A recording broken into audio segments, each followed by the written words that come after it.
Hey guys, thanks for clicking on this video. I want to apologize in advance as my camera lens is loud this video. I'll get it fixed before the next one, but until then,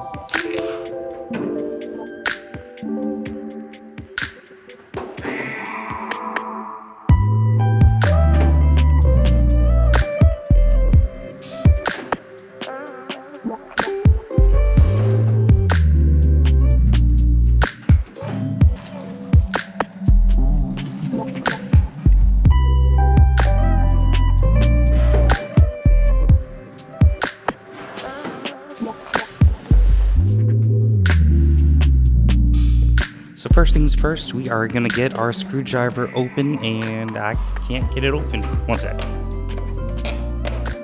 Alright, and after a couple of moments of struggling with this, I finally got it open. Should have opened it beforehand, but that's alright.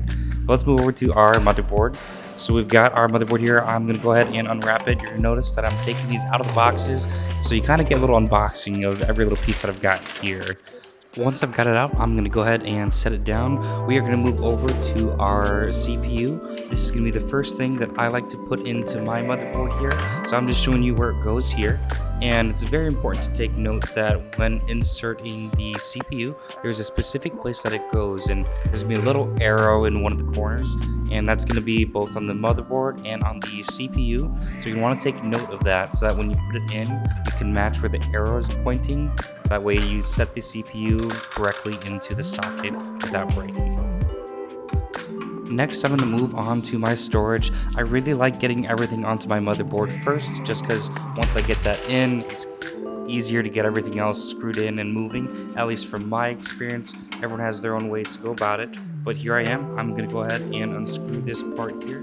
This is going to reveal the spot in which I can put my storage, my M.2, and you'll see here that this is the Samsung 970 EVO.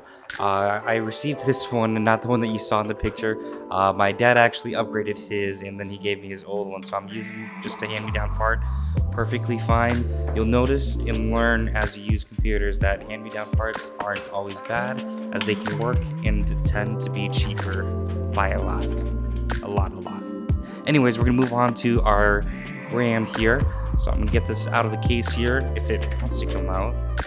After finally getting it out, we are going to go ahead and match the bottom of the RAM to the RAM slot. Make sure that there's one long side and that there is one short side, and we're going to get them put in. Keep in mind, RAM to me is the scariest part to put into a PC, just because it feels like it's the most fragile, and it feels like it's the one that I have to use the most force. Now that we finished the main parts of the motherboard, I'm going to go ahead and transition to the CPU cooler. This one's always fun. I personally like using air cool just because I'm lazy and I don't have to take care of it as much over time as compared to AIO. I also prefer that I don't have to worry about the pump going off when I'm like in idle and other things like that. Anyways, my preference is air cooling.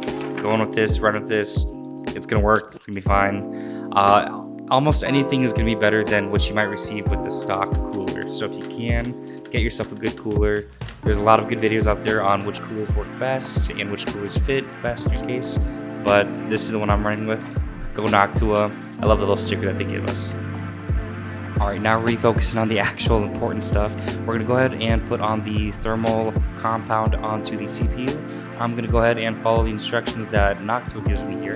It recommends a little dot about yay size, and then once I've got that, I'm going to go ahead and stick the CPU up on top, and then I'm going to screw one side in, and then screw the other side in, and then I'm going to do it lightly on each side until I get them both fully tightened. Once I get them fully tightened, then we're good to go. Now that I've got it put in, I'm going to go ahead and attach the fan. It's very important to keep in mind how you are going to want to route your fan wire, or at least to me, I care about the aesthetics of a build and how it looks. So I am putting my fan just like this so that the length of the cable runs underneath and hides. And I'm going to go ahead and put it into the CPU fan 4-pin slot, and let's move on to our case. So you'll see here I have the NZXT C850. They have one that's one step above. I believe it's like the E50. The only reason why I didn't go with that one is because I didn't feel like I wanted to monitor the PSU from NZXT Cam, which is awesome software, but for me, no need to. This is just a mid-tier build just to have some fun, so I didn't need to go with it. I did, however, get a fully modular one, and the reason why is because, once again, I care about the aesthetics of a case. Also, when you don't have all the cables back there, it's easier to route and make things look nicer and just wire in general. And now you're going to see me putting in the necessary wires into the PSU. I am doing that before I put it in just because I know that my hands are big, and so when I put the PSU in there, it's going to be a lot easier. I won't have to struggle. After I do get it put in here, you're going to see me pre-route the cables. That way it's just easier to get everything plugged in once I throw in the motherboard. As you see here, once I've got it pre-routed, I'm going to go ahead and get the motherboard cable connected, at least the CPU power cable connected in the corner, just because this is the hardest one to me to reach, just because it's in that corner. My hands can never get into that corner and plug it in correctly, so I like to put it in before I put in the motherboard. Once I do have it connected, I just slide it into the case, and now I'm going to go ahead and move over and screw in the motherboard so now it can stay in place with the CPU power cable connected. And now with the motherboard secured, I'm going to flip it over to the back. There's some extra cables that came with the case.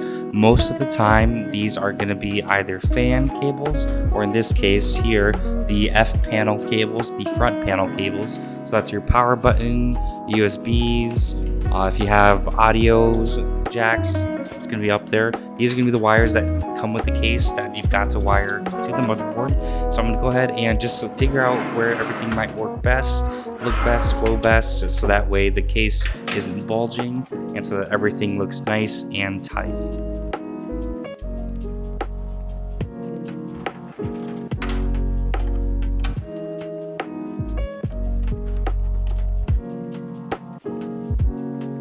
Alright, once I've got the front panel cables all connected and routed the way I need to, I'm going to go ahead and get started on the 24 pin for the motherboard. This is the thick boy, but I save it for last because it's the easiest, also because it's the thickest. So for me, it's the easiest to put in last because it's the biggest piece. So save it for last, get that going, because once it's put in, everything else is hard to get to. You'll see here now, I'm working through the back, tidying up the cables, making them look good, and time for the tests, and it looks good. Everything's sliding in without any issues. Perfect. Alright, time for the second scariest part of the PC build, inserting the GPU. I'm going to go ahead and remove 2 brackets off from the back here. That's because my GPU is 2 brackets thick. Thank you, AMD, for making it that thick. Once I get it inserted here, I'm going to go ahead and screw it back just so that it can stay secure and in place. Once I've got that inserted there, I'm going to go ahead and take my pre-routed PSU cables and get them inserted there. Do note that I like to use 2 separate PSU cables instead of the daisy chain. It just works better, looks better, and there's a couple videos on why it is better and superior. Here is the power on test, and fans are spinning. Perfect. If you guys would like to see more, please like and subscribe. Your support is greatly appreciated. And if you guys would like to see some gaming on this rig, I'll go ahead and get some of that done for you too. Let me know what games you guys would like to see below, and see you guys in the next video. Bye-bye.